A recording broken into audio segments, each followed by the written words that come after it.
Honestly, the more I think about it, the more I realize a proper daily driver, it's the mood. A 500 horsepower Honda S2000 is cool, but not when it blows up. A 400 horsepower Subaru is rad, except when it blows up. We all dream of a GTR, but have you seen the bill when those engines get cracked? You might as well just crack me, because I don't want to make it to tomorrow if that happens. So instead, let's take it back into a step of reality. Someplace we are all at, a place that we can all sit without feeling too low. The car that gets us to the storage unit that's holding the car we always post about. The car we don't talk about because it's not acceptable to, because it is not acceptable to. This car is like a healthy parental relationship, always there and never judging you. I'm Martini, and today we're talking about how to modify your daily driver.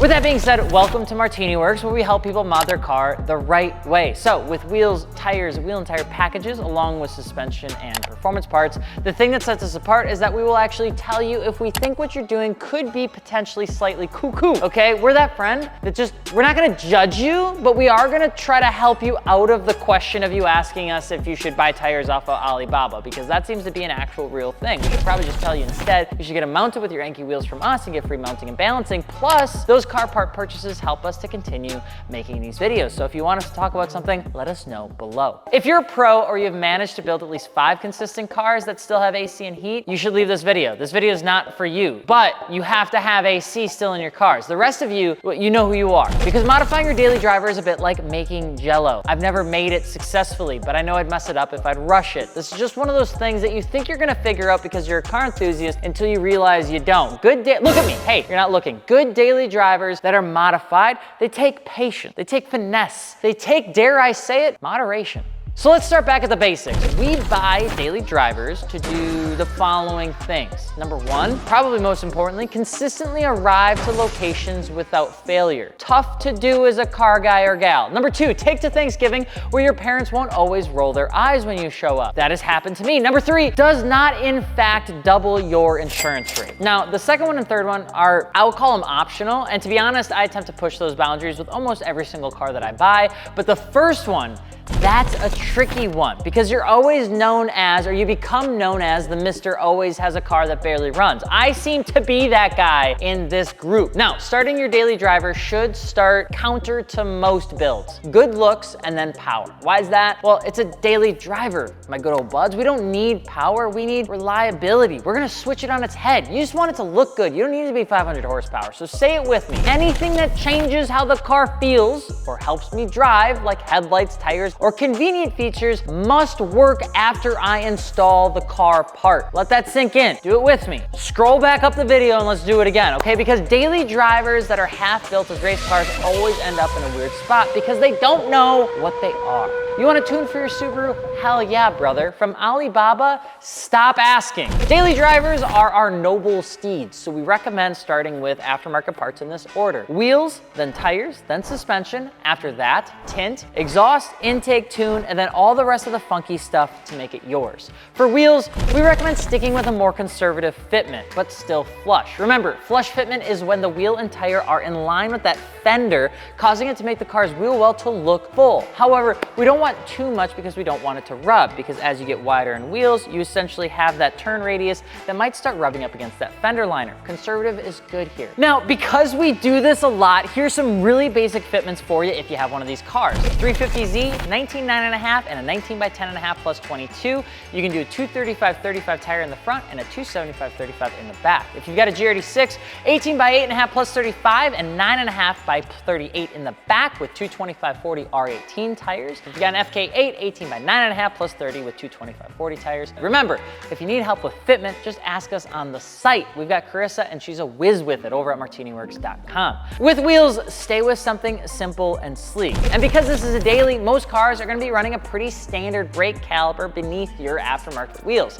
You can paint them later, sure, but you don't want anything too thin in terms of spokes because you'll see right through the wheel and it can get kind of wonky. Let me give you an example. Here is the Kansei KNP. It's a pretty popular wheel right now, and the reason that a lot of people like it and the reason that it looks so good on a lot of different platforms, even daily drivers, is because the spoke size is very thick. When you're rolling around inside of here, if you don't have a sport brake caliper, there's really nothing there to be too excited about. So you want kind of a bulkier spoke design to hide that. Plus you got a nice little lip in here. You've got some definition before you go into the spoke design. And a lot of times these small details can make a daily driver look really good. Some wheels that just iconically look good on just about anything, going from budget friendly to money's not real, are right here. Here's a couple lists. Koenig Heliogram, the Kansei K&P that we just showed, the Stage Monroe, the 1552 Turbo Mac, the Work Kiwami One Piece, Gramlite 57DR, the Work ZR10, and finally the Volk TE37.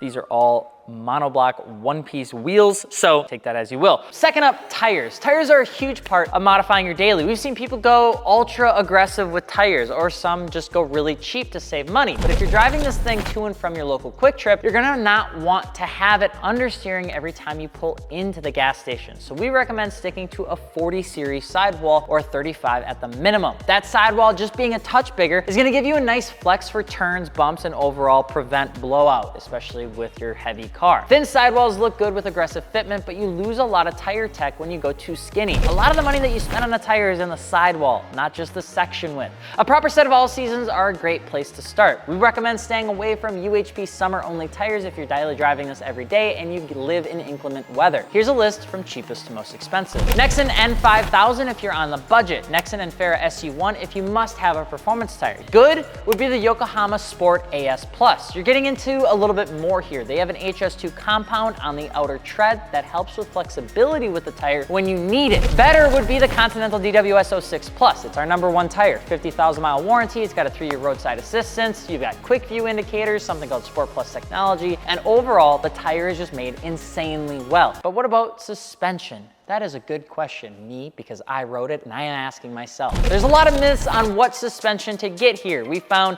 that the best daily drivers are the ones that clean up the wheel gap but still keep you and the 3 other people you're probably driving around comfortable. So if your car has an electronic suspension system, try to keep it and just snag a set of lowering springs that are compliant with the system that you have. H&R, Bilstein, and Eibach all have options for the BMW folks out there with the fancy suspension. And if you don't know if it's going to work, then ask. If you don't, coilovers with a standard spring rate and a moderate drop are gonna do you just fine. So Tane is where we'd start with in terms of suspension. Their lowering springs have a little brown piece that's known as a silencer rubber, and with the progressive spring rate design, they'll lower your car about 1.5 inches, and they're super affordable, only a few $100. Middle of the pack in terms of the suspension bit would be a BC Racing BR Series coilover. This will do you more than what you would need on a daily. You get adjustment on your height, you get some compression adjustment with the top clicker if needed, but the top of the pick here for an OE Plus driving experience is probably gonna be jumping into the KW V2s. They're the most expensive.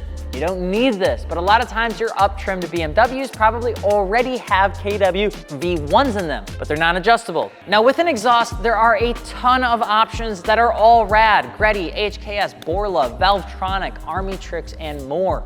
But a lot of those are built to make your car as loud as humanly possible. We don't want that.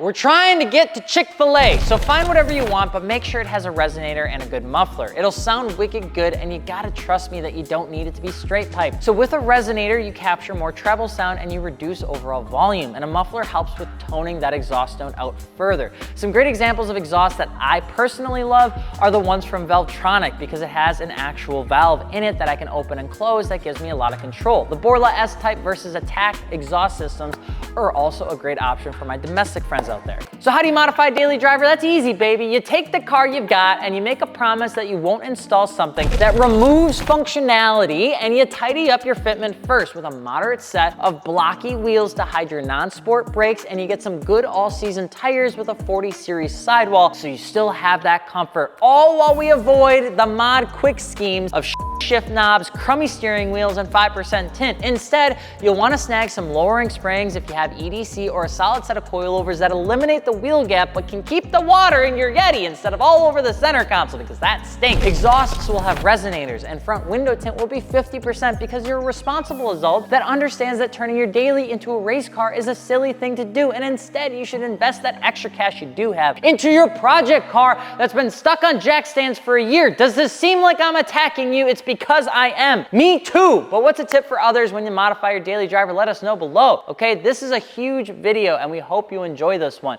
And if you need help modifying your daily driver, let us know over on MartiniWorks.com. I'm Alec Martini. We love you consensually. Let us know what we should talk about next.